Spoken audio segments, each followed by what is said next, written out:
So good evening, everyone. It's nice to see everyone. This evening, I'm impulsed on the full moon going into Pisces, the harvest moon or the corn moon.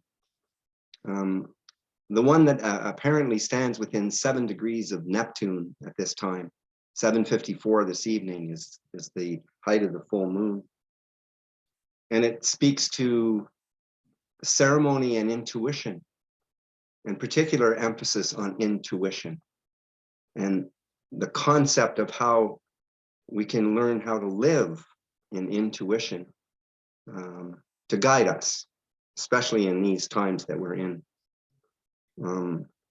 I think we're all getting tired of talking about the same topic over and over again, but I've come to the conclusion that the real virus that we're dealing with is the virus of fear. And the virus of fear is essentially what's got us all in the trouble that we're in. And of course, the masters have said for the longest time that there's 2 vibrations on the Mother Earth. There's the vibration of fear, and there's the vibration of love. So I wanted to emphasize this evening that when we go into meditation, I'm hoping that we're all going to be able to go in and do the ceremony of the heart. This is the one that Willaroo has taught us as being the biggest ceremony that we can bring to ourselves and to humanity, which is the ceremony of the fire in the heart. So that each of us in our own heart, we possess that beautiful fire. And the goddess of love, resides and tends that fire. And so this evening, I'm going to lead us into the contemplation of the fire of love, which we find in each of our hearts. And I thought I'd just give us a little bit of inspirational reading so that we can connect our minds to the same thought and then bring ourselves into this meditation on the same wavelength. I took up the book, The Light of the Soul, an Alice Bailey book, but it's really the Sutras of Patanjali. And the Sutras of Patanjali are basically a map, or give you a complete way to raise the consciousness, to bring ourselves into a higher dimensional thinking. I'm also going to recommend a book to all of you, which I've been reading recently and I find very, very inspirational. And it's called Realization by Paul Selig, S-E-L-I-G. And it's really a gorgeous book. You know, and one of its emphasis is this: we're all divine beings having a physical experience. And that divinity that resides within each of us, as Willaroo has told us, the Father is in the third eye, the Mother is in the heart, and the Father-Mother represent wisdom, that is the Father, and the Mother represents love. And so this is the sutra that I chose randomly, and it's Sutra 23, it's in book 2. And this is what the sutra says, and then I'll give the meaning of it after I read the paragraph. The association of the soul with the mind, and thus with that which the mind perceives, produces an understanding of the nature of that which is perceived, and likewise of the perceiver. In this sutra, the attention of the student is drawn to the primary quality which he must develop, that of discrimination. Its meaning is therefore very clear. The pairs of opposites, spirit and matter, Purusha and Prakriti, are brought into close association, and that union must come to be recognized by the soul, the perceiving consciousness.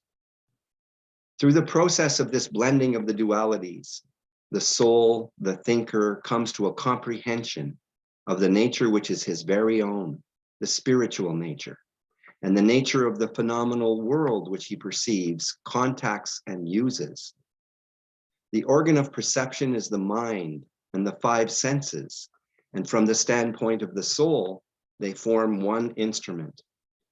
For a long period and through many incarnations, the soul or thinker identifies himself with this organ of perception, and in the early stages with that also which he perceives through its use. He regards the phenomenal body he uses, the physical body, as himself, as witness the expression, "I am tired," or "I am hungry."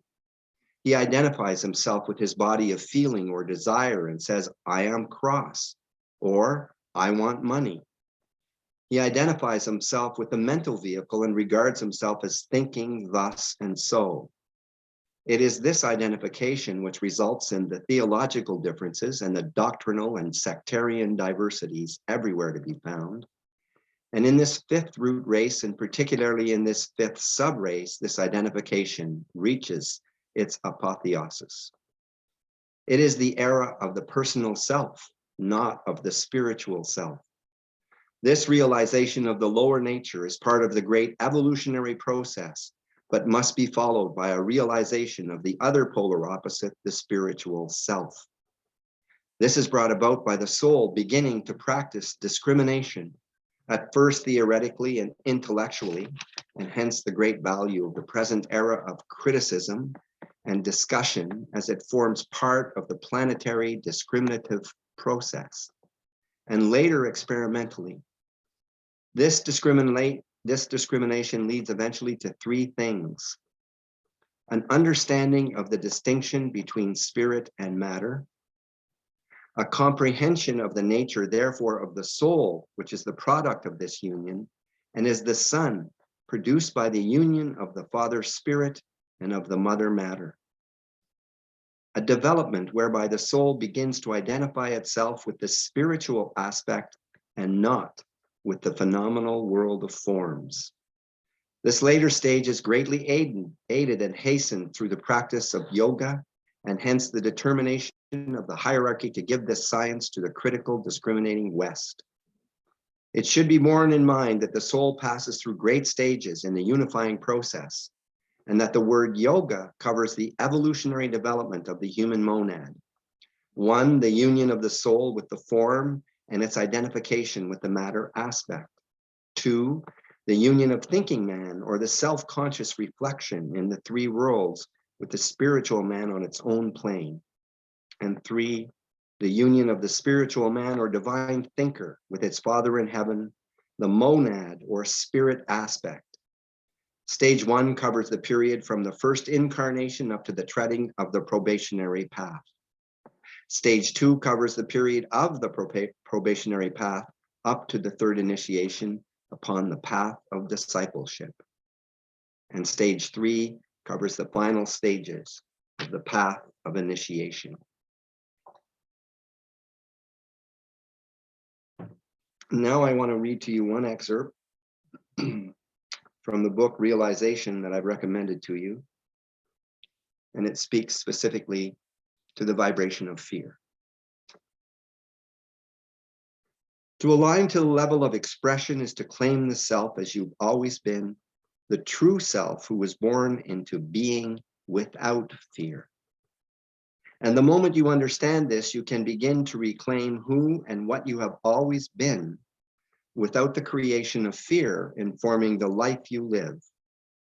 In this way, we will say these words.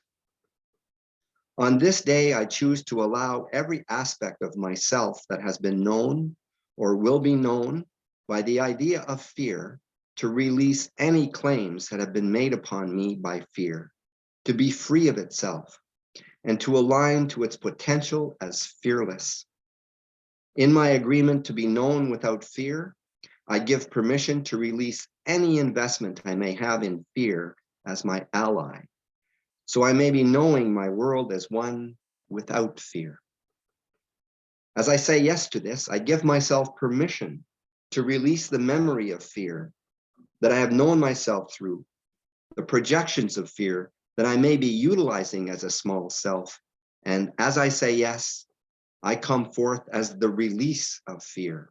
The idea of fear itself is made known in my field. Release the idea of fear. Let the idea of fear itself be lifted from you as if a wave would carry it away to a new claim of liberation. The energy you have known as fear, without the idea of fear claiming it in form, becomes a way to know liberation. Without the captor, there can be no prisoner, and there is no captor when the idea of fear is released from you. Be as you are and allow yourself to know the self as free of fear. Accepting the self as you are, without fear as your companion, without fear as your armor, without fear as the expectation of your life, gives you permission to know the true self while embodied. As the memory of fear will seek to reclaim you, there is a spider. I expect to be frightened by the spider. Remember that you are only frightened by the idea of the spider and what it has represented to you. In this new creation of the true self, the material realm begins to oscillate for you in recognition of the vibration you have claimed. In other words, the one who operates without fear does not claim the same and has no expectation of receiving it. When you understand that what you are doing here is reclamation to your innate true state, the one you are begins to express the realization of form without the taint or the shadow of fear informing choice. Now, when we say informing choice, we do not encourage you to be foolhardy. What a lovely looking cliff. It would be nice to jump off it. That would be rather a foolhardy action, and there is no need. To understand that caring for the self is an act of love and terrifying the self is not, might be a simple way to understand how you are choosing and why. When you seek the approval of your fellows to appease an angry God, you are operating in fear. When you need to placate those around you to support them in their well-being, you are acting in love. When you understand the needs of those around you and you comprehend who they are beyond the small self's agenda, anything and everything you would do for them will be a consequence of love. Each of you comes into this expression with the potential to realize the divine at the level of manifestation that you can hold. The Christ itself cannot be afraid because the Christ is in no fear, does not know fear, cannot articulate as such. And as the Christ is realized in manifestation in humanity, humanity itself is lifted beyond fear, and the illusion of separation that fear would mandate is released as well. Some of you wish to keep your fear. It's safer that way. I know what to expect. I shouldn't trust these people or go there or here because I know what could happen. To comprehend that your discernment of where not to go may be self-love and not fear would be one way of moving forward, but your reliance upon fear as your protector will in fact call to you the fear that you say you don't want because your expression, your vibratory field has claimed a thing in fear and consequently aligned you to it at that level. In the upper room, anything you may fear may be reknown and comprehended anew. If you understand, friends, that the idea of fear itself is what must be released, all that follows will know itself as fearless. And the theme of this book, Realization, is essentially one of alignment. The teaching is deep and profound, and the teaching is designed to bring us into the understanding of alignment and how we align with the vibration of love and how we align with the concept of the divine in everything, in every human being, in every rock, in every tree, in every leaf, in everything, the divine exists. And coming to the realization that the divine is within you is the key to the advancing of our consciousness. So in this meditation, I'm going to ask you all to go to the temple of the heart, to see the goddess of love in that temple, tending the fire on the altar, and bring your love to yourself and then to each person in the circle here tonight as we do the fire ceremony of the heart.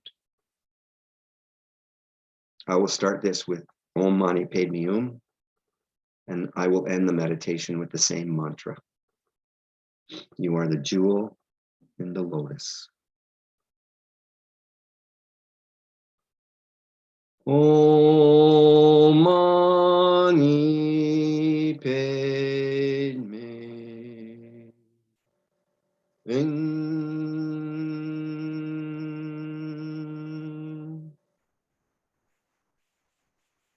Om Mani Padme Hum.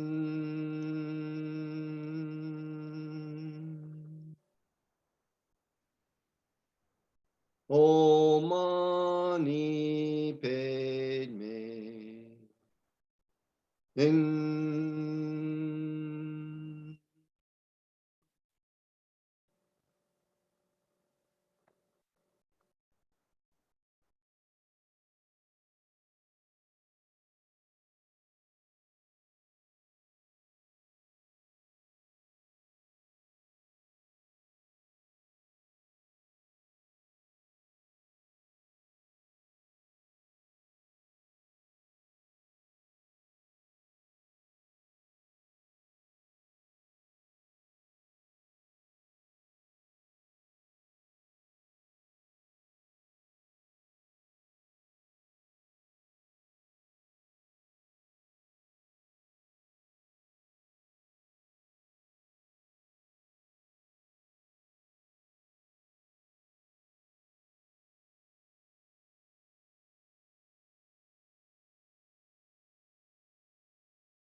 Om Mani Padme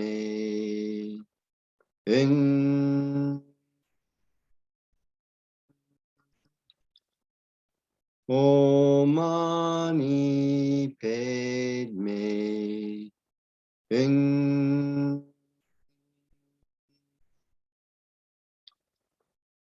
Om Mani Padme Hum.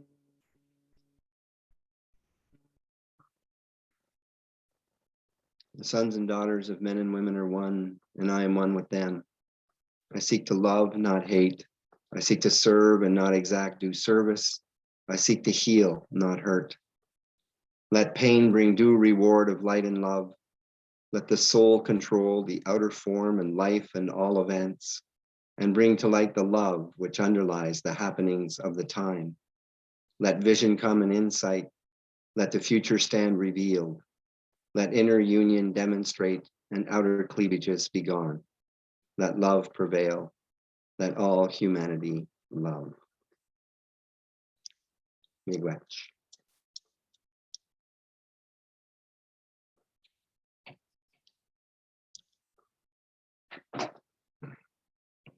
Hi, Nance. Peace out. Hi, Sam and Frankie.